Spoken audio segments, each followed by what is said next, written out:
Overcast, the podcast beyond World of Warcraft.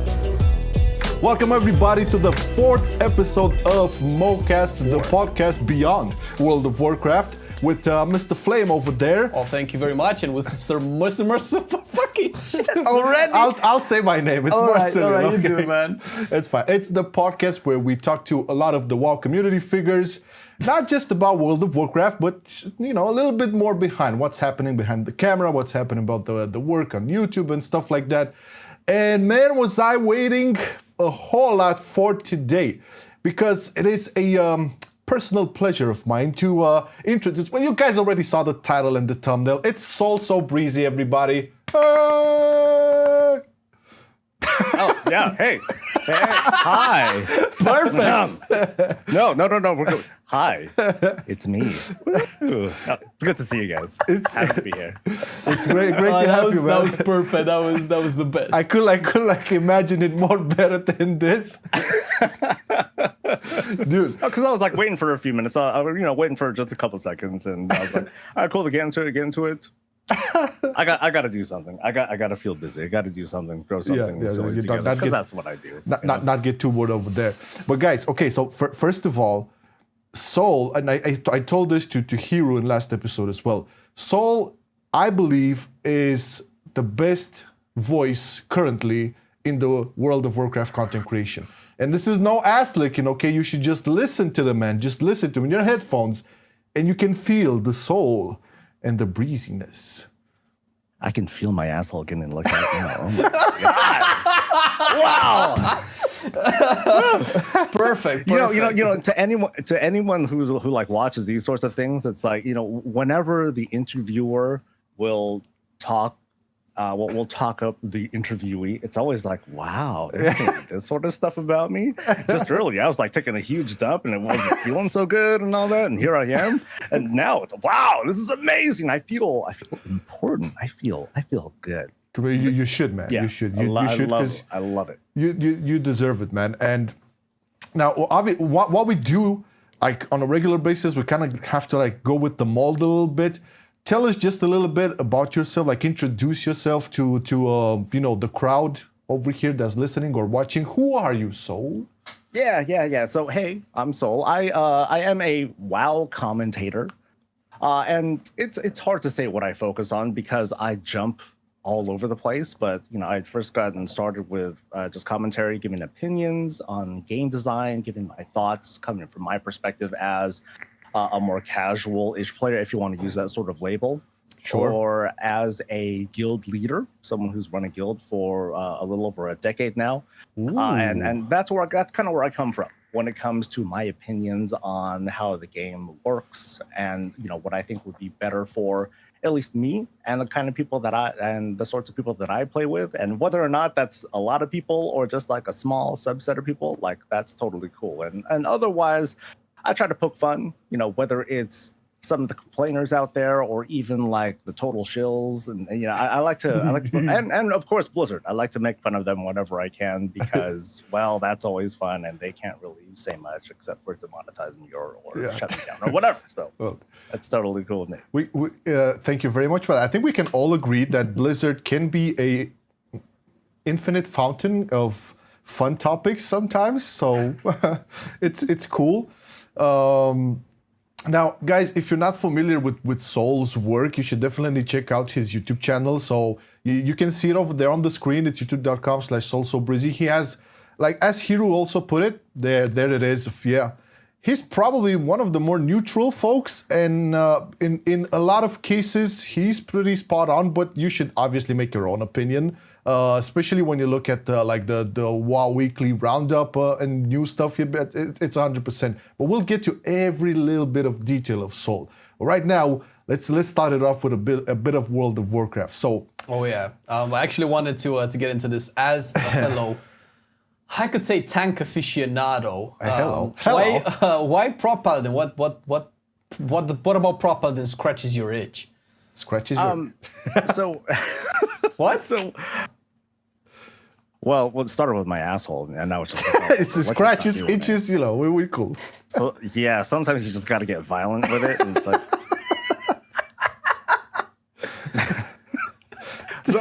So prop paladins, yeah. Prop, yeah.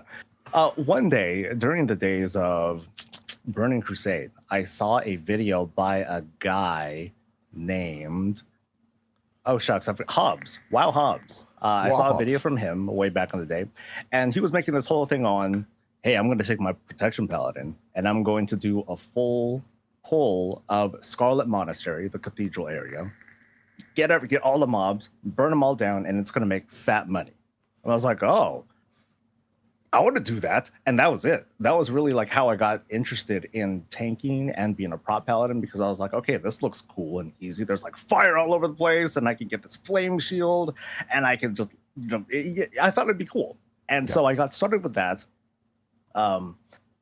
And it really like it just kind of cascaded from there. First, I got interested in like helping people level. I was helping my guild mates and my girlfriend at the time and my friends level up, because I was just, hey guys, come on in, let's go, and I'll do this thing. All right, everyone follow me. And then I would watch everyone loot for me, and we had to loot like really fast, because at the time there was no AoE looting. So and it was, I took kind of a sick pleasure out of like, okay, well, I'm pulling so fast, I'm being so efficient that they can't even loot everything before stuff starts. I'm so good. Starts to despawn and all that. Oh my god, this is so awesome. But as for being a paladin, it just kind of stuck, because eventually I started to get into tanking. I started to get interested in helping out my team with running Karazhan, and then later on Zulamon, and then Karazhan, and then Karazhan, and then Karazhan, and then Karazhan forever. And I guess prop paladins, they were like they weren't very great at like some of the other big tanker roles aside from AoE. So I'm like, okay, I'll go ahead and stick to this, and it just like stuck forever. And since then, I just got used to the class. I got used to, doing what it is that prop paladins do, which is to bubble hearth and to, well, of course, more than just that. But they have their dope ass blessings. They can help heal people. I can't even count how many times where I would see someone like at the verge of death, and I can see my healers are out of mana, and then boom, lay on hands, or boom, blessing of protection, and I save their butts, and that feels really cool. I love the fantasy of being a paladin and being able to save people, not just by, me being like the stoic, dude, I can take all this crap and not die, but being able to save others too. Like that's something I feel like the other tank classes, while they're great, they're just inferior people, and paladins are just great. So sounds about right. They're just better. Yeah, that's about where I come from. But when did this happen? Everyone can get behind me on that. When was this, in BC or Classic? It was BC. So like back then, when I started in vanilla days, I played as Horde, so I never even like acknowledged a paladin. What are paladins? Whatever. Wind Fury. Hey, let's do that. And so I never even thought about it at the time. It wasn't until BC and that I got access to the class, because we were able to make Blood Elves, and Blood Elves can become paladins, and Blood Elves stand upright. So I'm like, oh yeah, I'm going to be a Blood Elf. Heck yeah, let's do that and give that a shot. So I started being a paladin like way back when Horde could first become paladins almost, and that hasn't really changed since. I mean, didn't you play anything else during your World of Warcraft journey, like any other class or spec, or was it 100% only paladin protection? That's it. Way back, before in the vanilla days, my first class was a warlock. So I played a warlock first, and I had a lot of fun with that, because I also like pet classes.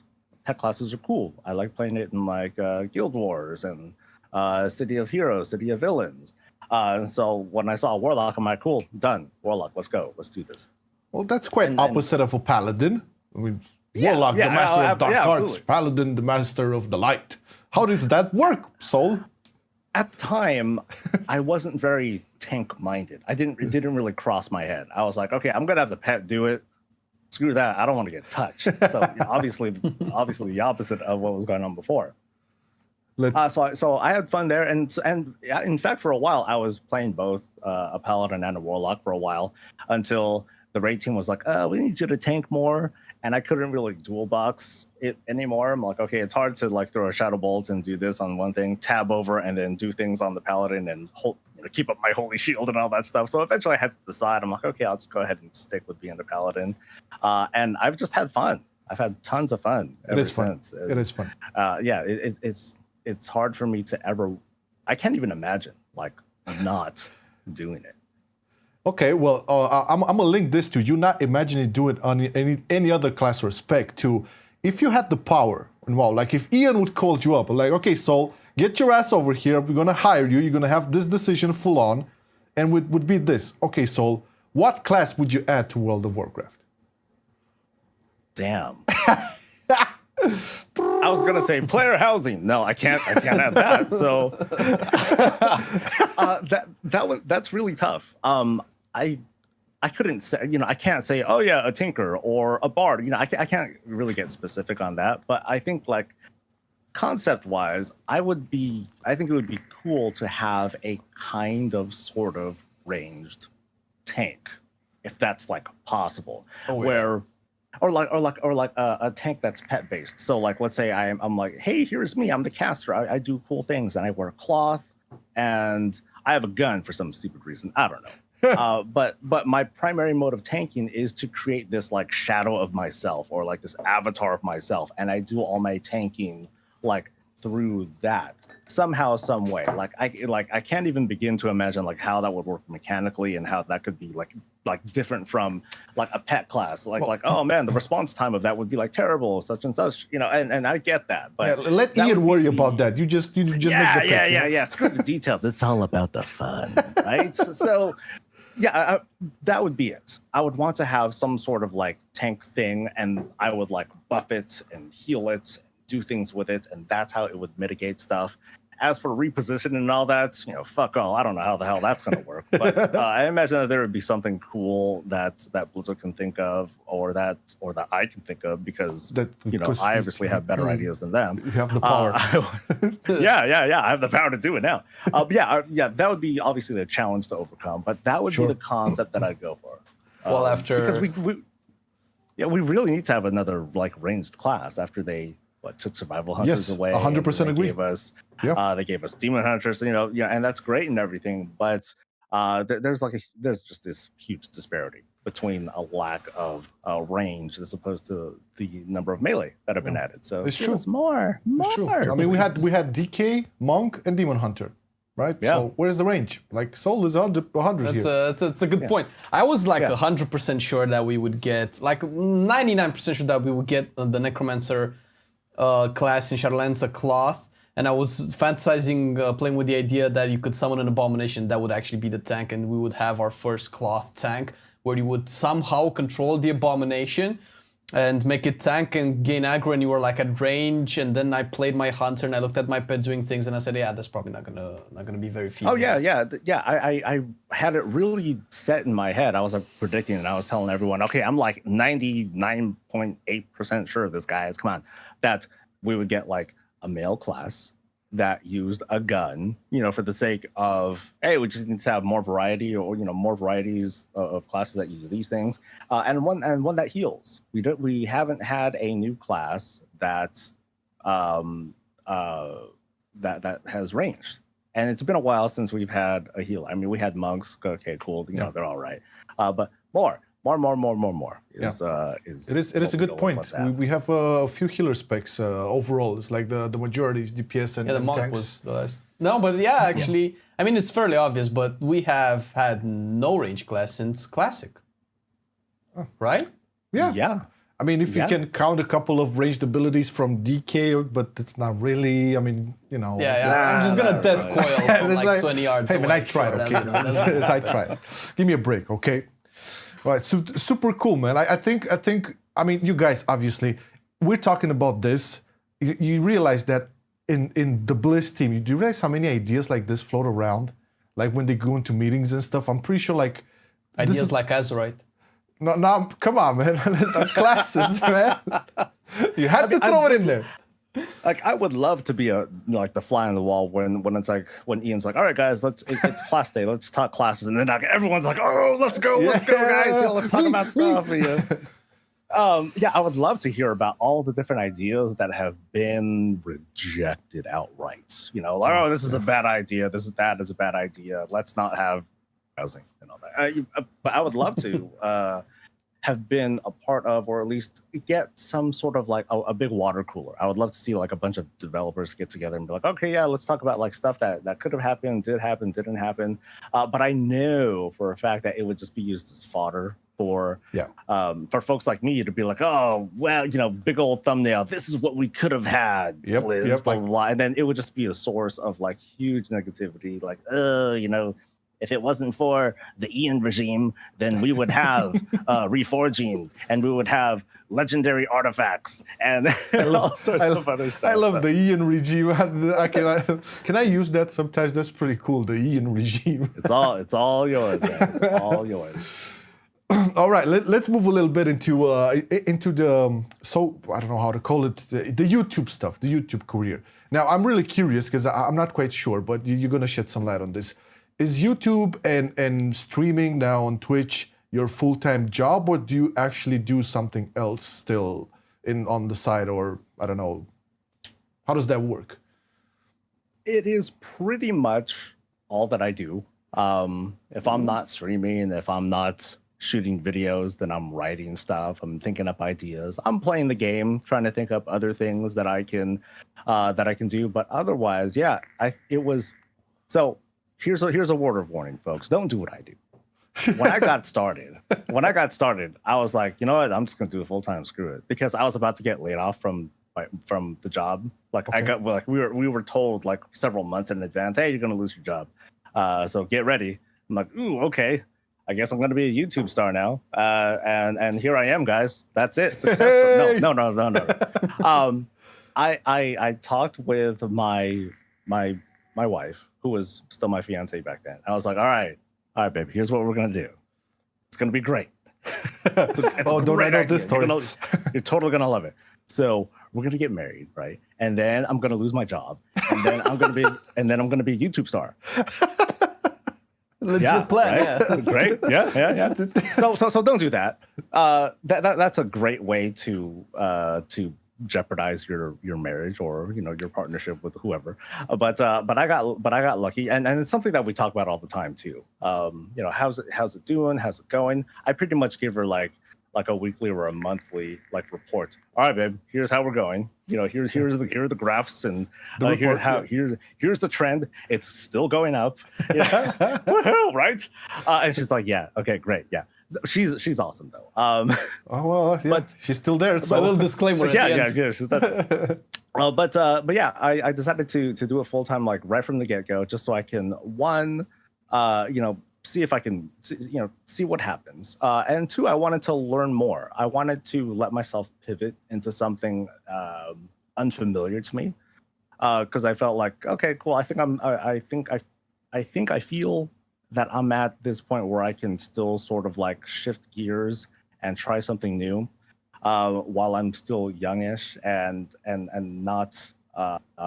not feel too punishment. I feel like my wife is gonna see this and she's gonna like look at me and like give me looks about it. It's like, okay, yeah, you think this is okay, huh? Okay. She's. We can make the wife safe version if you want. It's No, I refuse. I'm gonna just take it to the chest. Right? Take it to the chest. But as a quick tip, folks, don't go cold turkey into it thinking that you're just going to make it. I don't think I've made it at all. I'm just kind of like staying afloat and keeping myself kind of keeping myself up. But, you did pretty good. I mean, I've started watching you, so here's like when I first noticed your type of content. So this was back in Legion. I think you started a million years ago. Oh my god! Yeah, I know it feels like an eternity ago, but it was. At the time, there was, I think, the most popular, Talius and Inevitable were really starting to blow up during that time too. Everybody was going more towards the Bell, and they still are, but you came like with this super chill, I don't know, almost, so that's the weird thing, right? I know you probably meant it this way, but as a soul and jazz listener, I could not help but notice the vibe was so soulish, right? And so it had the content had this chill, neutral, and it was different, right? And I think you did pretty well for yourself so far. I remember back in Legion, you didn't have that many subs, like it was I don't know, a couple of thousand maybe. And then, you know, continuing over, the quality of the videos got better, and also like the topics and stuff. So I think it's pretty good. Obviously, you probably have different goals, but so good, so far so good, I would say so. So congrats to what you've accomplished so far. And that's honest. That's not licking ass and shit. That's me being real. But it feels like it. That's the thing. It's important how you feel. That's what it is. But okay, scratching that itch. It's the itch. You know what's interesting? Because I wasn't expecting this answer. I thought for the longest time you were doing something else in in the background with YouTube. But now you made me curious. What was the job? What did you do before YouTube? Like before you got laid off and started YouTube? Before this, I was working at Sony, at SCEA at the time, as a QA lead. So I was dude. Details? Yeah. So yeah. Well, I can't give that many details because NDAs and all that stuff. I know. Those follow you like forever. But I was the dude who led these teams of game testers, and we would get games from the entire Sony library, whether it was like PS3, PS4, or like the Vita, you know, when it was like a thing. We get all that stuff. That's so and it was cool. my job to lead the team and you know, look at this almost finished product, and then basically figuratively look a developer in the eye and say, failure. Nope, not today, buddy. Take it back, fix it, all that. Boy, it felt good. It felt very empowering to be like, to be the, you know, you shall not pass kind of person when it comes to like big developer person like Blizzard, you know, who's like, okay, here's the game. Nope, not ready yet. Take it back and like do a little bit of work on it. But it gave me a really great perspective on development and a lot of the background that happens during development between like release managers, producers, even like art teams and designers who might ask for some of our input, because most of these games are almost done. Like they've already gone through all their concept stages and they're like almost ready to go. They're almost ready to ship into stores. And from there, it's up to us to kind of like do that final bit of polish before things are ready to go. Then we rubber stamp it and then off it goes to the thing. So I've seen, you know, I see everything at most stages of development. Like I would see, like, I still can't name names, but you know, I would see like a certain name and be like, wow, there's like no UI and no text and no nothing, but I'm expected to like press up and down and to make these menu selections. Like, hey, can you like give us directions here? It's a really fascinating job to have for anyone who's interested in game development and who doesn't immediately have like the experience. Because I didn't have the experience going into this. I just jumped in as a tester. I guess I licked a lot of ass, and then I eventually became a lead. And I was like, all right, cool. Now I can do all this stuff and test all these unfinished, almost ready products, and you know, watch the rabble, you know, over in the media and the fans who are like, oh man, I can't wait to play this game. And I'll be like, yeah, I know it kind of sucks, but well, I guess they'll see. I guess they'll see for themselves. Yeah, that's what I did for 5 or 6 years or so, until, you know, circumstances happened, and then department got shut down, and then I became a YouTube star. You know, easy transition. The usual trend. Right, but just say, I know you want to jump in, but just say, because I'm connecting dots over here. So I know you're not going to name names, but I know you started your YouTube channel, I think in 2014. Or 2014 or 2015. 2015-ish, yeah. Okay, so I'm connecting that. I was a huge EverQuest Next. Let's say I was up in arms on that game to show up. Now I know you cannot name names, but did you have any part of that for someone? Because I know that the project got dropped off somewhere in 2013, 2014, and then the team kind of dismantled. Can you answer that, or should I just edit that off? Oh no, I'll just say no. I wasn't a part of that. But I believe EverQuest Next came after I might have to look at that, but I think that came after that time. They dropped it. Yeah, they dropped it during that time. It was like when the project just fell off. Yeah. If it was something that would have been a thing, there's a reasonable chance that it would have gone through our team. Probably not to a huge extent, but we probably would have at least tried to take some of the burden off of their internal QA and be like, hey, can you guys help out? And then we'll be like, fine, we'll help out the freaking first party people. So we probably would have helped out with something like that. That was the big thing for DC Universe, actually. We didn't exactly like go down to the studios or anything crazy like that, but we would at least, we did sometimes, I guess, sort of give them extra time, or we help them out every now and then. So sure. that sounds pretty cool. Man, look, I mean, the life of these people, man. This is why I wanted to do this so much, man. It's so interesting. Like, damn. He was actually a Q&A for Sony, man. It's like it wasn't a Q&A for Gameloft or some, I don't know, mobile forgotten company. It was fucking Sony, Yeah, and again, it's like the unique perspective is that we were like a third party team, but everyone goes through us. Everybody has to go through us. Yeah. We're the person at the gate.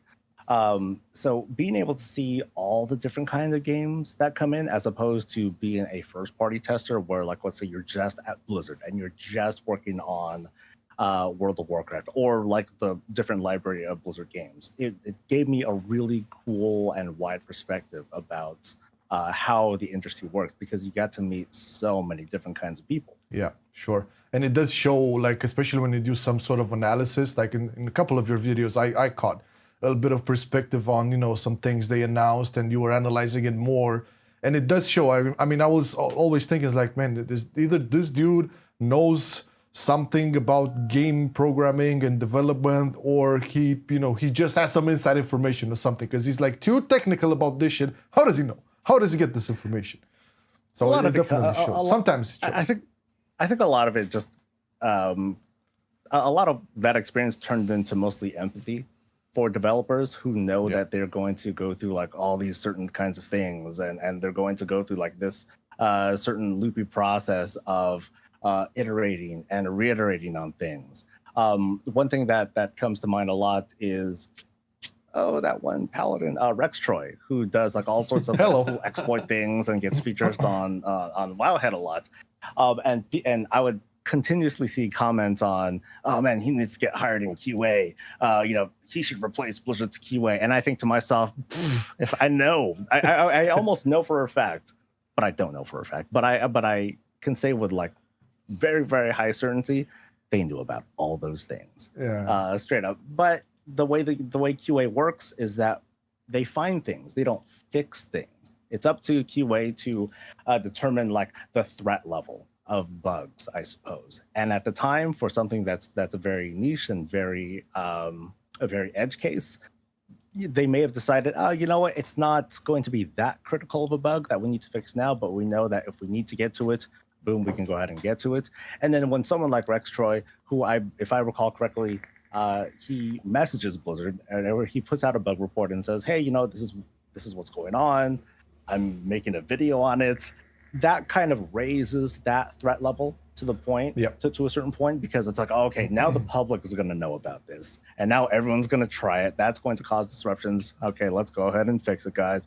Fine, they say, and then they go ahead and do it. And then meanwhile, QA is like, I told you should have fixed it, you dummies. Rex Troy is still subscribed to the game. He's probably going to find it. Watch.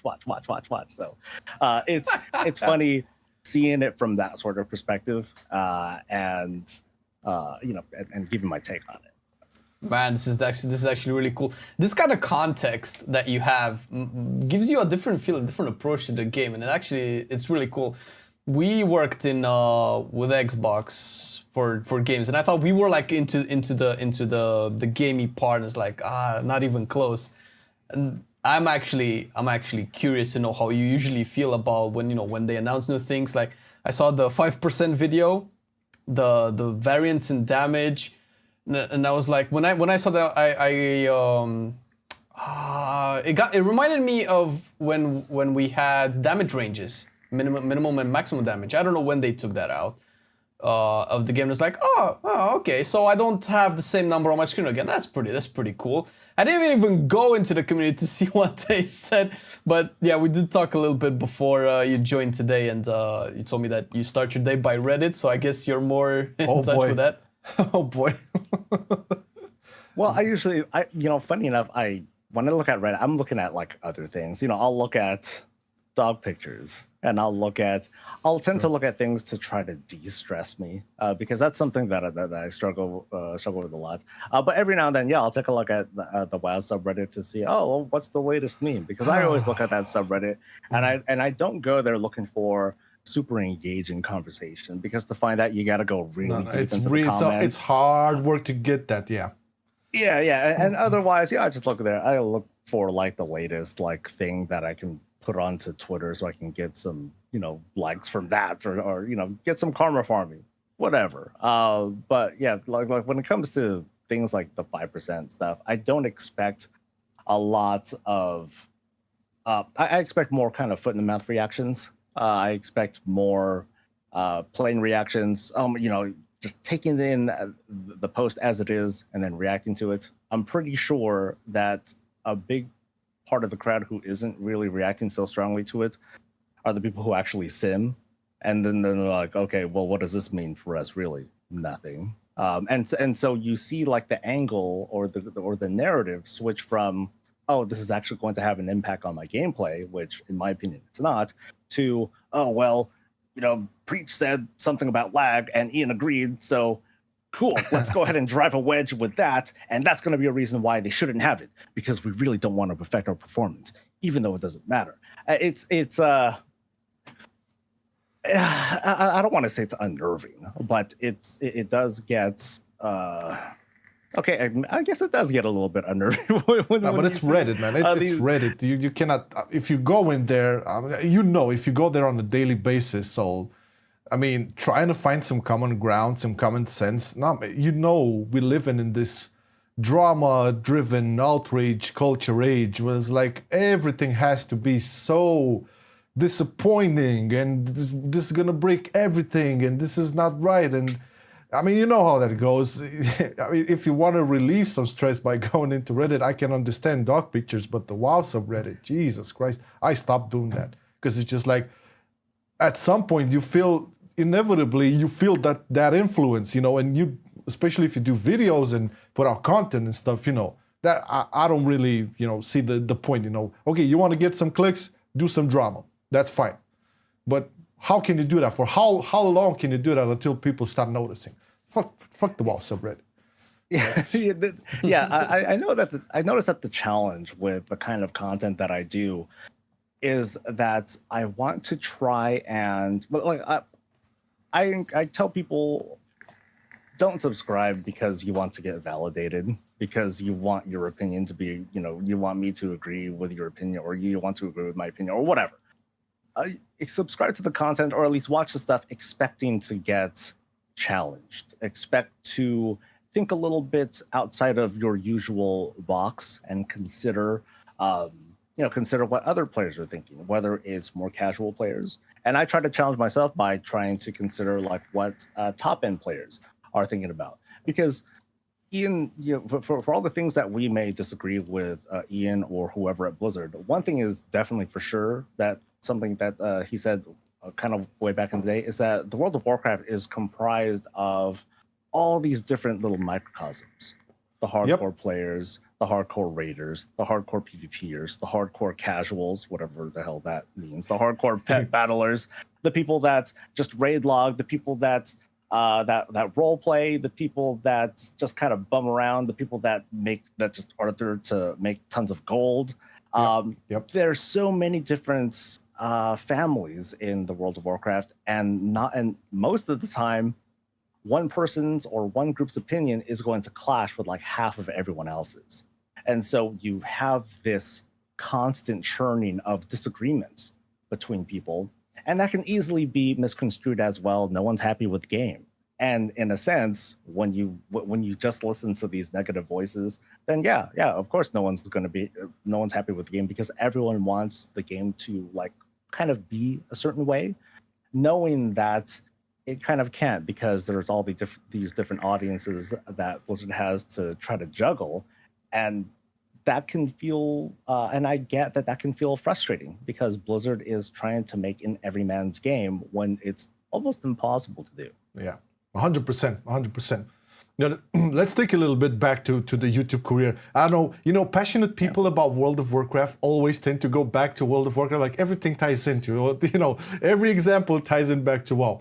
But let me ask you something now that you have, obviously a five-year career on YouTube and stuff, I'm really curious.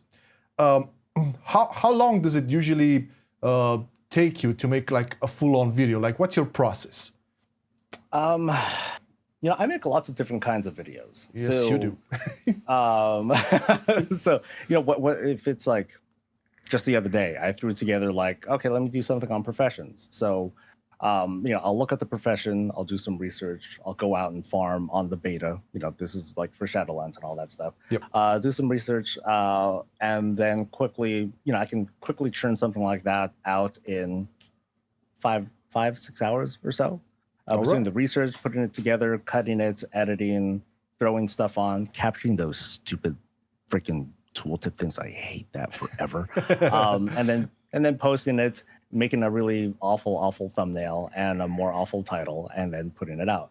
When it comes to the weekly, which I put out on Saturdays, I do everything apart from the writing. I kind of do it throughout the week a little bit, like couple sentences here, a little gag there, but I do it all over a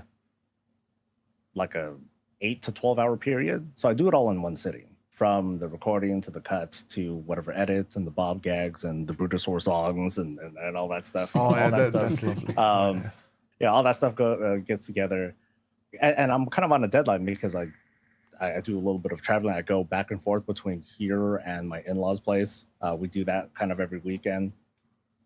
So there's a lot of urgency when it comes to Fridays. So that I have to do like in a day. In fact, most everything I can kind of put together in a day. It's just a matter of the writing. The writing is tough because I try to get a certain nuance, and I want to try and communicate things a certain way. And I've pretty much all but lost my ability to just kind of free talk. Even though I stream, it's really hard for me to just like sit and then talk about something. Like Mr. GM can do it with amazing skill, and most of the big content creators actually can do this with amazing skill. I'm like, not me. You think so? Look, so you gotta watch out for the Mr. GM episode because we touch on that too. Because I thought so too. It's like, man, the way you freestyle, god damn it, I'm jealous.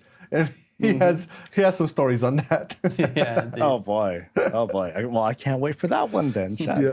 But it's interesting because it's like you said. Like I was honestly thinking that probably your biggest work on a weekly basis would be the weekly roundup because it does feel like it's all the information to get it up. But there's also like the bits with Bob, and I was curious, how did Bob the robot came to be? What was that? Was the inspiration for that? How did that develop? It's so cool and funny. I knew this question was gonna come of course up. It was. And every time it's just like, fuck, I don't know, man. One day, like, I think I have to like go back and look, but I think I remember like when I did introduce Bob, he just kind of popped up, and I looked at the camera. I said, "Yep, I'm doing this." It's like Talias and the Nevertell, Marcelian and Flame. It's like having ideas or thoughts to bounce off of each other. It creates a certain dynamic that's kind of attractive when it comes to creating content. Just having one person, say, "Hey, it's like this." Oh, but it's kind of like this too. That works because sometimes you're just by yourself. But I wanted to feel like I had a little bit something more to bounce off because I do my best to try to give somewhat balanced opinions, try to give an even-handed look at some of these issues.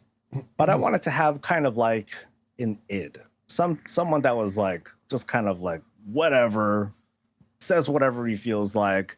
I could do whatever I want, and I wanted to, I wanted to produce something like really quick that I can bounce something off of for a little bit of comic relief to kind of like ease the tension, because even though we're playing a video game, it's the video game, folks. I just want to remind you of that. We get really passionate about it. We love this game. We want it to be great. We have all sorts of suggestions and ideas and cool things. And sometimes these cool things that we think are like super awesome are like really stupid. But having someone like Bob to kind of like cut through that, and sometimes to humble me whenever I feel like I want to, like, okay, let me shill really hard really quick, but then I'll have Bob kind of like knock that down a couple of pegs. That always helps a little bit. So sure, it was actually a little bit hard to balance Bob, because before he was like really he was kind of pervasive. It's like, I'm everywhere, I'm all over your channel. That's now, the voice. Soul. But I wanted to control that too. But Bob was like, no, you can't silence me. And I'm like, no, dude, I'm just gonna kind of tone things down just a little bit more. No, why? I'm like, because too few people like you. People keep giving negative comments about you. No, but then Really? I did it anyway. So, Wait. Did you get negative comments about the Bob things? I mean, that's so unique, so cool. What the fuck? It's almost like an internal joke to myself that if it wasn't for Bob, that I would probably have like 200,000 subscribers. And Fucking Bob, man. Men and women would be throwing themselves at me. Oh my God, sign my panties. It'd be like, see, this is why we can't have nice things, Bob. No, I'm the nice thing. I'm the only thing that you need. And so there's, it's a fun joke. But for the Bob fans, they love Bob. He's not going to go anywhere. He has his place. His own thing. Yeah. Oh yeah. Well, since the recording is happening before we actually get to publish the video, you might not know this now, but our viewers probably do. Our last recording was with Hiro, and he had a few words to say about you. And I know that right before we started the camera, you started on a little story with Hiro, and you kind of want to brush up on that again if you're cool with it. Okay, yeah. So how did we lead up to that? I think it was something with a BlizzCon ticket. Yeah. So, I know exactly how this conversation started. Boys and girls, gather around. Short story. Before the show started, we talked briefly about Hiro, and I asked, "Hey, did Hiro show his face on that?" And then I got an abrupt no. From well, we tried, man. We tried. So subtly and tactfully tried to, but no. And so I was like, oh, well, let me pop my collar real quick. Yeah, so because blah, blah, blah. So I met Hiro in person at BlizzCon 2017 or 18, something like that. First time I met him because he needed a ticket. And I was like, I have a ticket. And he was like, great, let's go ahead and hook up and all that stuff. So we met outside of the Anaheim Convention Center somewhere on the lot. And I was like, well, you know where to find, I'm going to be over here. You know what I look like. Just come find me. And so he comes up to me and he's like, hey. And I almost recognized the voice. Hiro has a very distinctive camera voice. Yeah. And so I'm like, I look and I'm like, huh. And I'm saying it like that because I don't want to give anything away. I don't want to give anything away as to like what he looks like, what I thought about it. Just like, oh, this is the man. This is Hiruma Red X. And so we had a brief exchange, and I admit it felt really awkward because I myself am extremely awkward in person. Whatever you think of me now, it's like 11 times worse in person. I think we'll do just fine, man. I can tell you BlizzCon stories about that too. But back to that. The exchange was kind of awkward, but it was friendly, and I was like, all right, cool. And then I think we shook hands, and then off we went on our separate ways. And then last year, BlizzCon 2019, he was at Calm Before the Storm. So there are actually many people who know what he looks like. For those who went up to like the table, because there's like tables set up and you're able to like meet people and all that. So yeah, that's cool. And so I knew when he was going to show up, he was going to show up pretty late. I think it was like 10 o'clock, 11 o'clock. And so I walk in with a couple of my friends and guildmates and my wife. And, you know, I passed by the long ass line for Taliesin and Nevitel because they have a long line. Sounds and I about went right. straight in. I was like the first person up when Hugh and a couple of other YouTubers, I think Laurentium and EvaWow and someone else who, damn it, I forgot. And now I'm going to hate myself for it. But I just went right up to the table. I was like, hey, what's up, guys? You know, just like I owned the place. I'm like, hey, what's up, guys? So we just chatted things up really quick. And, you know, things were very friendly and all that. And that was cool. So, yeah, that's my little connection with Hugh. So, like, we talk sometimes, you know, we just chat it up over on Discord. We DM each other's every now and then. Like, sometimes I'll ask him for, like, some advice about stuff. And he's more than happy to give it. He's a super, super friendly guy. Outside of the channel and everything. So it was a real pleasure to meet him, and it's a real bummer that I'm not going to be able to meet him or anyone else this year. Oh man, don't remind us. I have to remind you. Oh man, This was supposed to be the year. This was supposed to be we the got year, there yeah. as well. Was it? next year. It would have been a real treat to 100 to meet a bunch of people, to meet you guys. It would have been awesome to be like, hey, let's take a quick picture and all that stuff. Then you can see how short I am. It would have been awesome. Oh, hey, welcome to the club. I'm not gonna say anything. There's a picture of me somewhere out there. There was a person who was just taking pictures with all sorts of creators, and I was one of them. Like, hey, I feel honored. Cool. And this dude is like 11 feet tall, or at least he looks like he's 11 feet tall, because he like we take the picture and I'm like up to like his torso or something, and I'm like, God, this is gonna be the worst picture. I better get ahead of this. I'm just gonna tweet it myself. All right, guys, yeah, now you know how short I am. There, all right, fine, you know, and the secret has been revealed. I think we were born with like the common sense to grow to the appropriate height and then stop, you know. But some people are just too greedy, man. I don't know what's going on. Shut up. I'm not gonna comment on that. Okay, just casually move along. It's fine. All right, my man. Pretty fun and cool talk so far, man. I gotta say thank you once again. We really appreciate this. It's something that I guess not a lot of content creators get to talk about, and I got to swing back to your voice, man. I gotta ask this.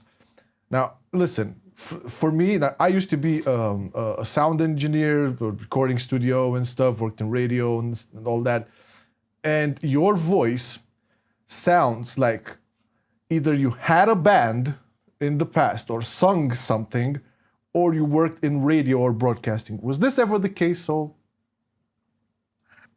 Well, no, I ain't done shit. I ain't done nothing like that. The build-up. Now, I don't like getting too much into like certain parts of my past. Nothing illegal. All right. But I did used to do speeches. So I was accustomed at one point. I was accustomed to be in front of a stage, expected to orate and enunciate and talk in a certain way to, you know, convey certain things and all that stuff. So I'm kind of used to being up on stage. Since then, I stopped doing that for like a good long time, but the voice hasn't quite gotten anywhere. So I've gotten accustomed to enunciating, sometimes enunciating things a certain way, apart from the stuttering and all that stuff. That's always a struggle. But welcome. Yeah. But I got used to that, and talking a certain way and trying to express, pronounce things a certain way to convey feeling or humor or awkwardness and all that stuff. So I'm very much used to that. But as for like, radio stuff, I don't know no radio stuff, man. All right. Well, it's Okay, I'll bounce off of this. So, due to the nature of your voice and your YouTube channel name specifically, I gotta ask you this: what type of music are you into? Because I'm getting some vibes, but I just want to hear it from the horse's mouth. What do you listen to? I know it's like a cringy question test, but for you, this is the only time and the only content creator I get to ask. Great. So, fuck me. So there's a Taylor Swift album that just came out the other day, and I was just listening to the crap out of that one. I don't believe worse. I'm not. And you know what's worse? I'm not even joking about that. So I'm a quiet fan. I don't like to, Oh yeah, no, I do joke about it a lot, but I do listen to Taylor Swift a lot. But as for like actual music that I'll listen to on a somewhat regular basis, shucks, it's usually pretty random. But I grew up to hip hop. Yes, I knew it. I knew it. This is what I was going for. I knew it. Hell yeah. I grew up to a lot of like hip hop and R&B. Oh yeah, let me take it off that smooth body. There he is. Let me lift you up and down. That sort of thing. I'm used to a lot of that. Thanks to my sister, I listen to a lot of rap. Oh man, that's so cool. Okay.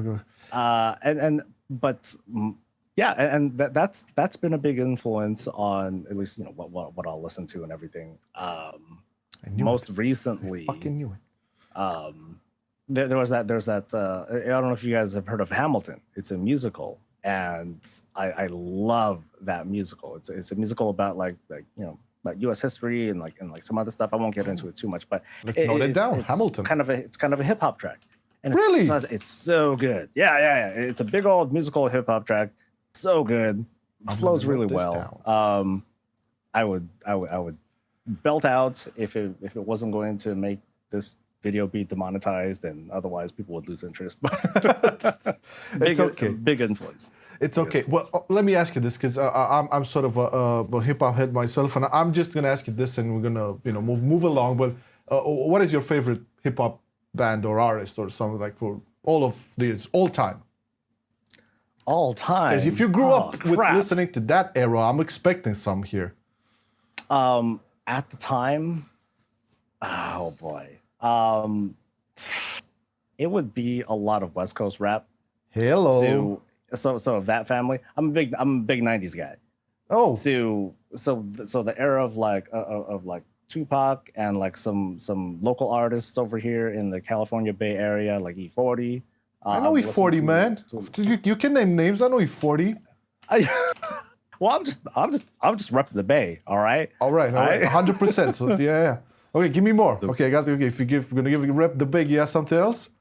Crap. What did I say? I said Tupac. I said E40. I said I'm gonna say Ice Cube. I'm gonna say Snoop Dogg. And a lot of that side of the family. Like if you like one of my favorite games of all time would have been Grand Theft Auto, not Vice City. It was what was the one with CJ? Oh, San Andreas. Well, San Andreas. There you go. Vibe. Yeah. So I'll just I used to just run the game and just sit in the car and just listen to the tracks. Me too, man. Oh, this is so cool. I mean, dude, you have to give it to the GTA games, and I know this went a lot on the internet. GTA educated a lot of kids on good music. You got to give it to them. I agree. I very much agree. And it's great commercials. Good. Yeah, I agree. Commercials rousing. But did you ever hear of I know I'm geeking out a little bit on the West Coast rap, okay, guys? So just give me my moment and I'll move along, okay? One of the most I would say underrated. Well, there are a lot of underrated West Coast MCs, but how about? Did you ever heard of King T? King T? Yeah. He's like really OG over there. Wow, I'm slipping the name now. Rascas. That sounds a little familiar, but I think you're talking about like some like LA artists and all that stuff. Oh, they're not from the Bay Area, all of them, obviously, but it's like yeah. Most of my stuff is on like Bay Area. Some like Asian hip hop artists and all that, and I forgot all their names now because a lot of them just kind of come in and fall off, Asian hip hop artist. Okay, I know Jin. I used to listen to Jin. I don't know if you're familiar with him. He used to be a battle MC. I think I remember that. Yeah. Yeah, I and think he I was remember really good, super lyrical, all that. Okay, we're geeking too much about hip hop, guys. This is not a hip hop podcast, okay? But I think we could do a separate one on hip hop and Bay Area stuff. What Marcelian wouldn't do to have a hip hop Oh podcast. man, you won't believe it. that. New channel idea. Let's do this. Yeah, we'll follow at the time. Could be. So you mentioned that you love you play GTA San Andreas. What are the games you play? What do you do outside YouTube and streaming and all that kind of stuff when you don't have to work? What do you do to relax, Soul? I try to, I shut down. I turn everything off. I go offline. Sometimes I'll just kind of sit outside, and zone out. I won't even sometimes I won't even like do anything like grab a book or anything like that. And sometimes I'll like read or reread like old books like the early Game of Thrones books or things like that. But these days it's hard for me to give myself that sort of free time because I'm constantly giving myself like the work. I'd say like ever since I started doing YouTube and stream stuff, I've only really given like I'll give myself weekends because I got to do laundry sometime and I got to cook and do all that sort of stuff. Of course. But when it comes to like actual like free time, it's really hard to capture that. My best times are on Mondays and I guess to answer that question, it'd be going out for walks or jogs whenever my body feels up to it. A little bit of exercise because that helps a ton when it comes to de-stressing because that's something that I struggle with, trying to not stress and overwhelm myself. Those would be the things more than anything. Otherwise, it's just me stealing moments throughout the day to try to decompress and unwind. So if it's lunchtime, it's definitely lunchtime. And I'm just like, I'm eating good. Or I'm eating a lot and I'm trying not to food coma afterwards.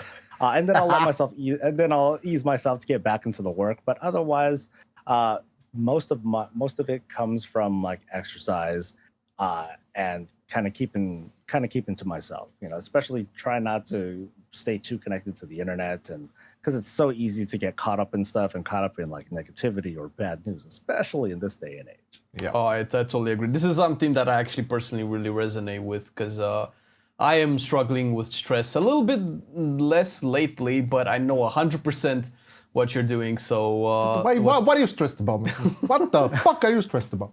My Tinder profile. What do you want from me? My OnlyFans is only like getting so much, and Bob's OnlyFans is like blowing up. Oh man! But I 100% subscribe to the idea of exercise. Exercise really helps with stress and disconnecting because it feels like when you do content creation, YouTube and partly social media full time, you never finish work. You're never done, and you can always get that feeling. It's like, oh, I need to do this. I need to do this. Oh, I still have to work on that, and you have to like just get a break. When it's like I said, when it's lunchtime, it's lunchtime. It's fucking lunchtime, baby. It's all out. Let's go. Like all the main courses and desserts and sodas and whatever. Just bring it on. then work out. Then run. This is something that I strongly agree with. But it's you've been doing YouTube for like 6 years. Do 5. you have like I think it's 5 or 5? Yeah, like 5. Yeah, well, right. 5. 20 maths. That's why I'm not a mathematician. Is there like anything that you've learned during those 6 years that stuck with you, like a lesson, like or something that inspired you, something that you take with you day to day or something like that over the last couple of years? I guess the big thing that I learned is that you're gonna keep learning. Is that it's hard to you can't really slow down.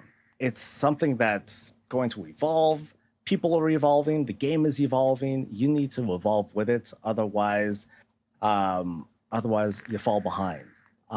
And I don't know if that's the most healthy, to be honest, I don't know if this is the most healthy advice because I don't consider myself at any measure like I'm making it or I'm successful or I'm doing like great. Maybe it's because of the standards that I'm giving to myself. But as for things that kind of keep me going, it's been the people that have followed me.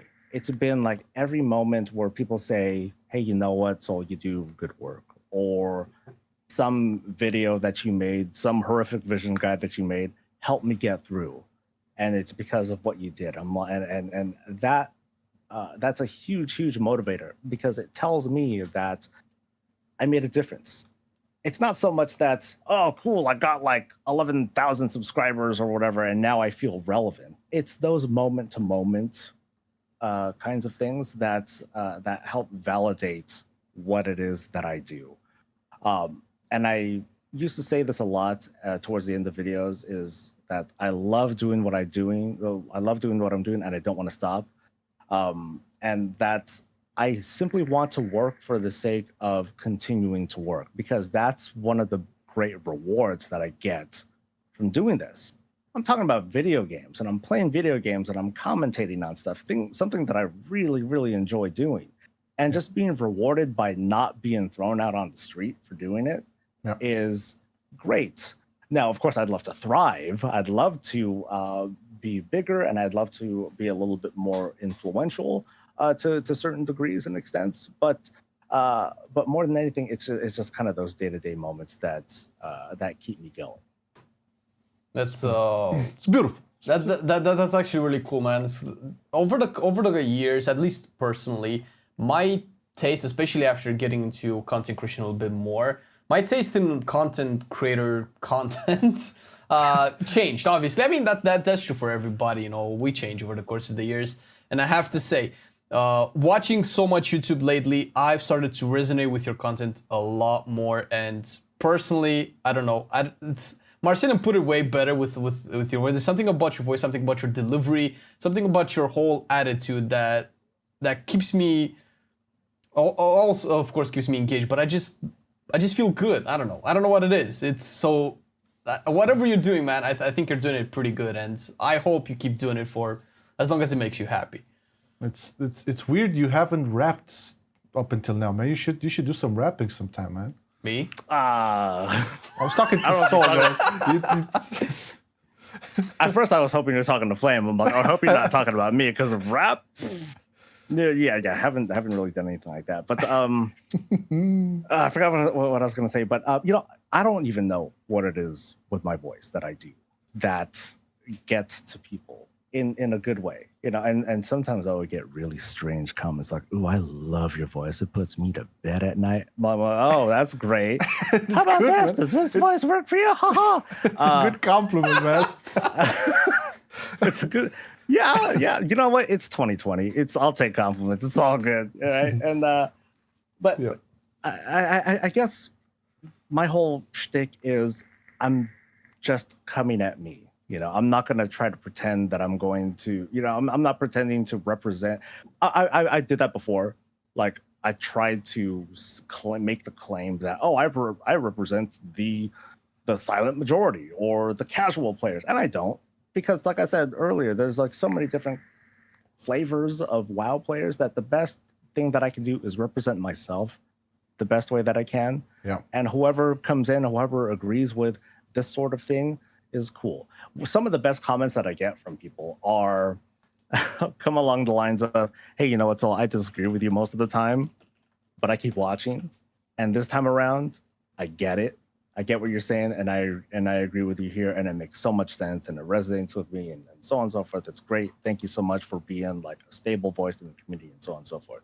And I think that's something that feels lost in the YouTube and the social media space, because we gotta take a side, and if you don't take the right side, then you're taking the wrong side.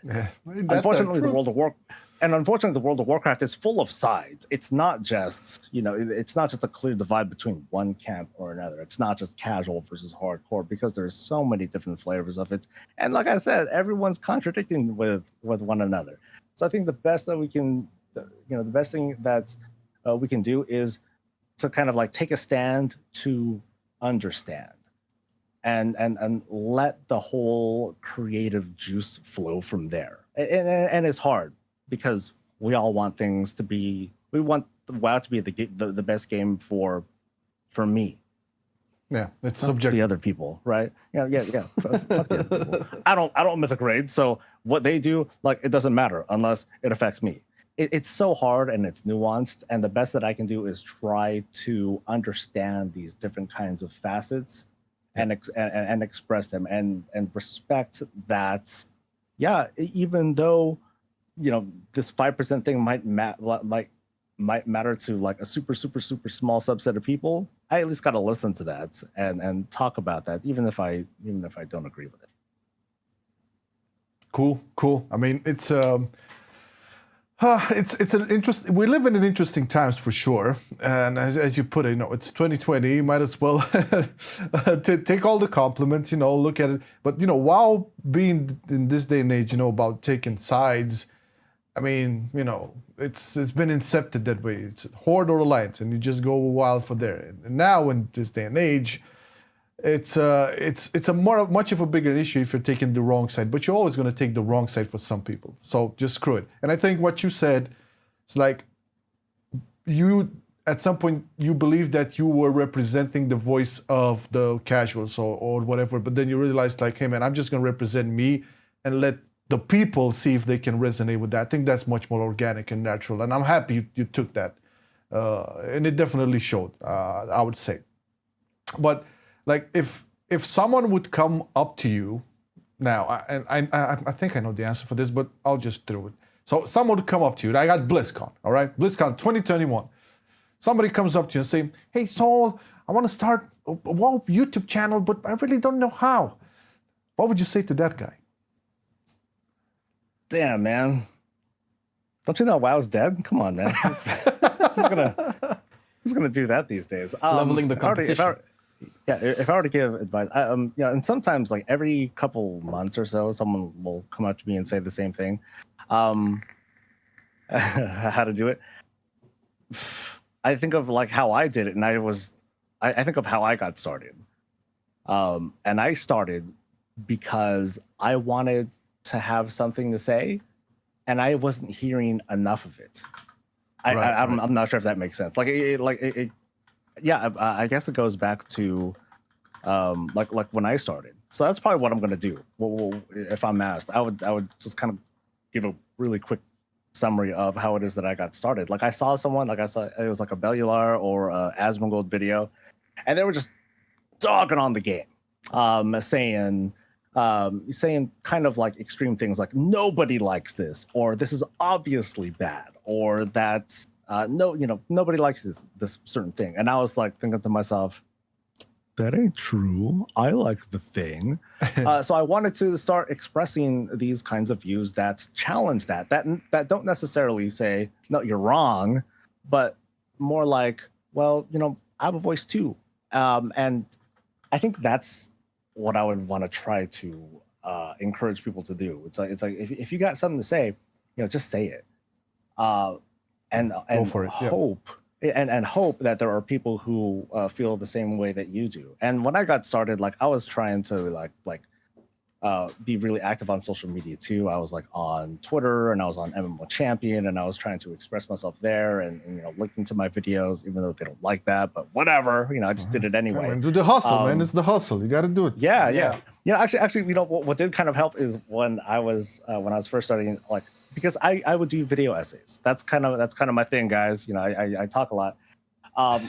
And I would take the whole transcript because I typed it all out anyway, and I just slapped the whole thing on MMO Champion. Like, here's the whole freaking thing, and you want the TLDR?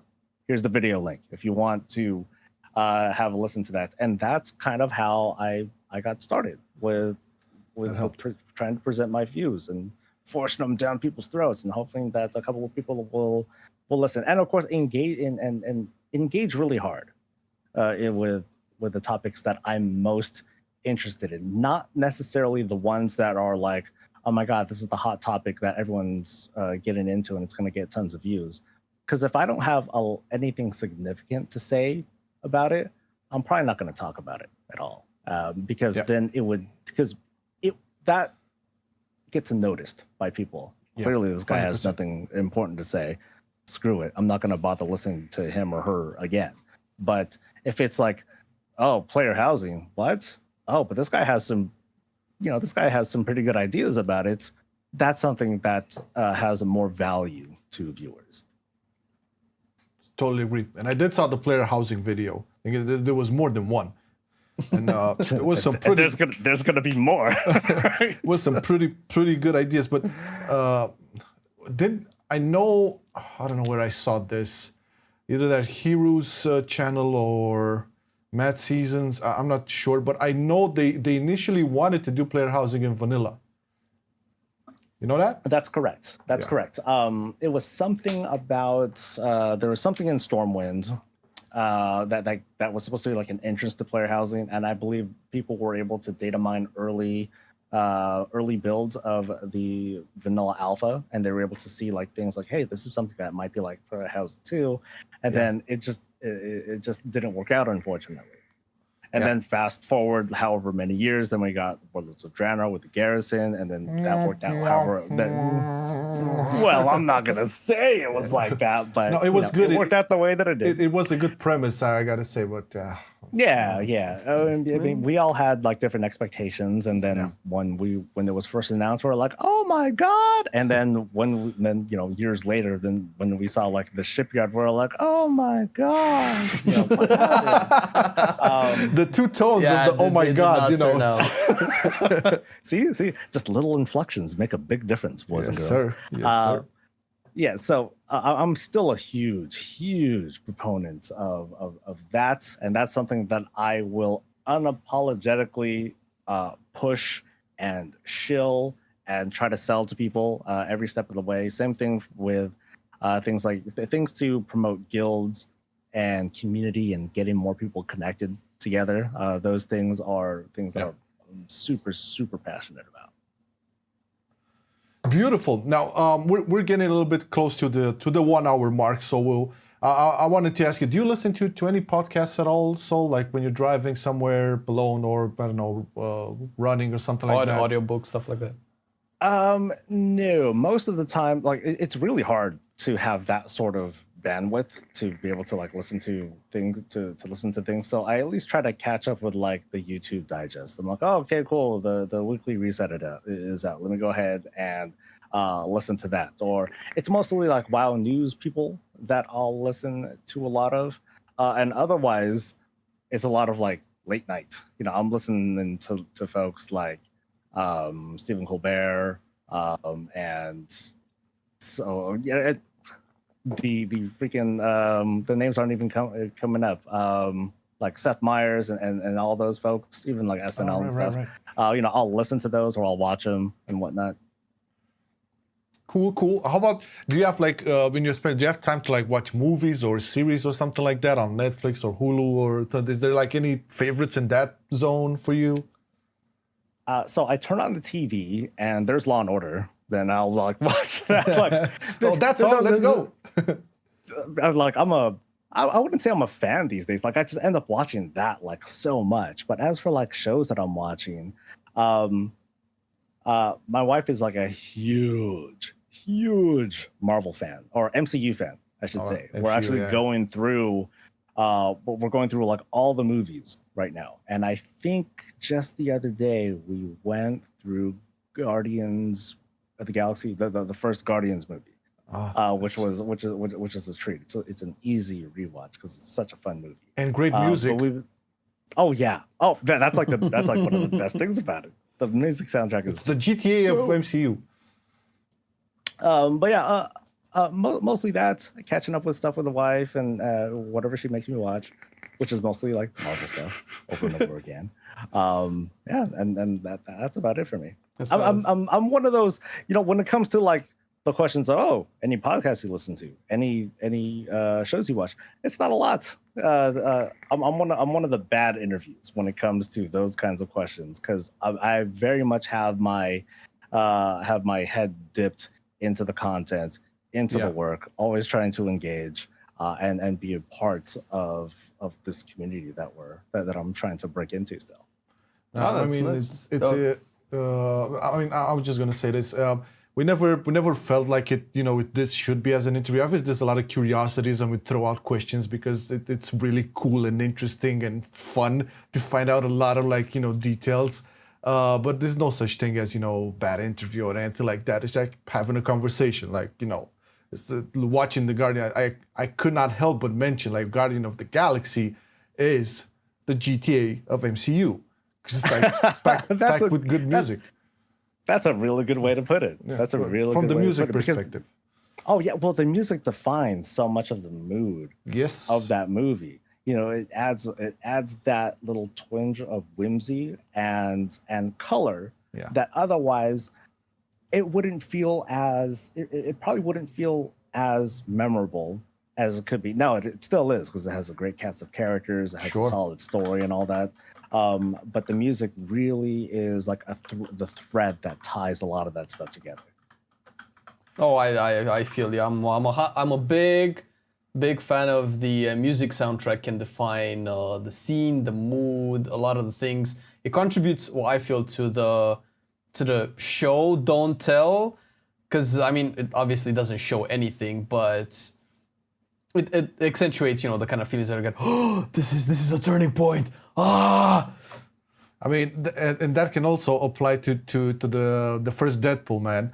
I mean, the movie literally opens up with Salt and Pepper, right? Shoop, like that. I remember that. It's been such a long time since I've seen that one. I think I'll need to add that to like our big. You have to. Marvel like stuff to watch. You have to. Yeah.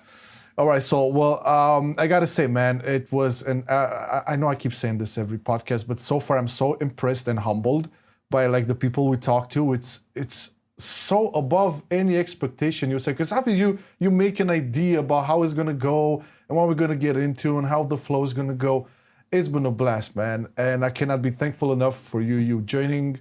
It's hopefully it was not too cheesy, corny, and awkward for you. Oh no, not at all. I mean, I'm the one that feels humbled whenever I'm being asked to like be a part of these sorts of things. Like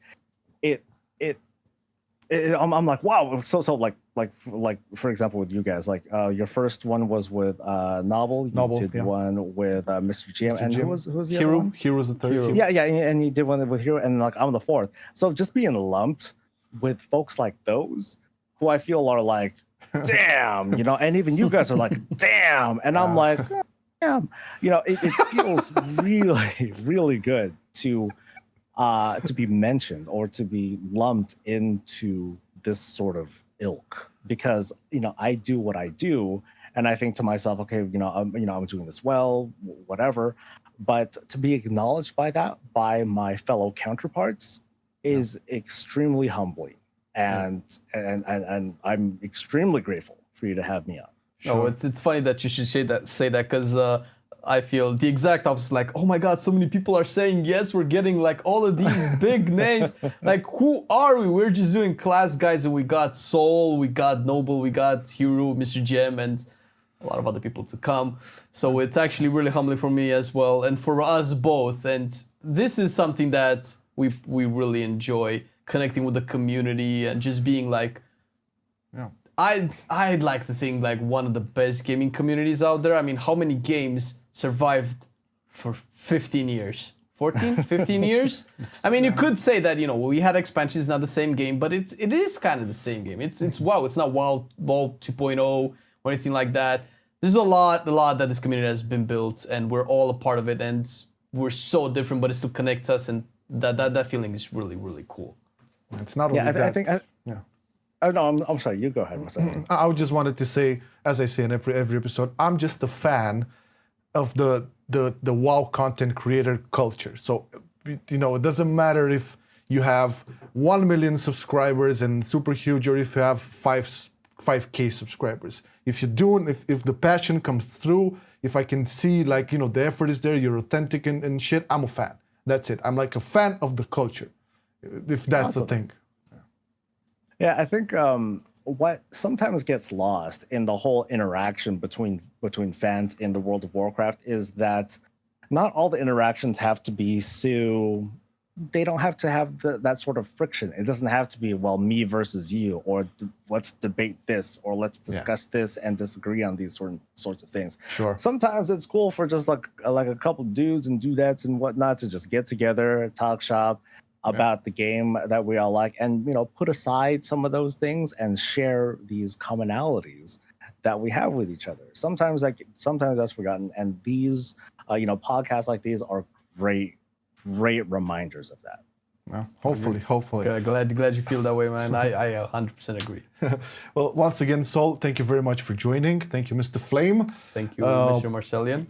And thank you guys for watching and listening. A slight reminder, first off, don't forget to go to twitch.tv/SoulSoBreezy and also youtube.com/SoulSoBreezy. Hit up subscribe or follow some Twitch Prime, who knows? Just do your thing, man. It's all good. Yeah, you guys should really, if you haven't checked Soul yet, I don't know why you haven't checked Soul yet. You have to watch any video with Mr. Robot.